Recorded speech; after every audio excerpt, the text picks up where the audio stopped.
हाय, good morning. कसे आहात तुम्ही? मजेत ना? मी पण मजेत. आम्ही जात होतो जळगावला, कारण मांना बरं वाटत नव्हतं. मग त्यांना दवाखान्यात घेऊन जात होतो. डॉक्टरांनी बोलवलेलं होतं. मग आम्ही दवाखान्यात आलो जळगावला आणि त्यांना डॉक्टरांनी रक्त कमी सांगितलं आणि मग त्यांना 3 तास चालेल अशी सलाईन लावली. मग आम्ही काहीच खाल्लेलं नव्हतं. मग नाश्ता केला.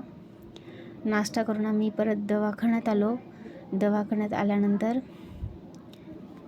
थोडा वेळच झाला होता. मग जेवण करून घेतलं. तिथेच बाहेरच केलं.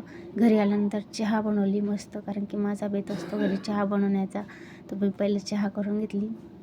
मांनी मला खिचडी बनवायला लावली होती आणि फोडणीचं ताक करायला लावलं होतं. खिचडी तयार करून झाली होती, फोडणीचं ताक राहून गेलं होतं.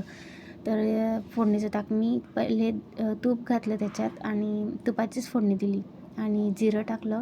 जिऱ्यानंतर मिरची, कढीपत्ता आणि पाणी टाकलं. ते म्हणजे थोडं कच्चं पक्कंच परतवलं आणि साखर टाकली त्याच्यामध्ये आणि ते ताकात टाकलं. ताकात टाकल्यानंतर त्याच्यामध्ये मी काळं मीठ टाकलं आणि जलजिरा पावडर टाकली. चवीनुसार मीठ टाकलं थोडंसं किंचित आणि वरून कोथिंबीर टाकली. तुम्हाला व्हिडिओ आवडला असेल तर लाईक, शेअर, सबस्क्राईब नक्की करा. बाय.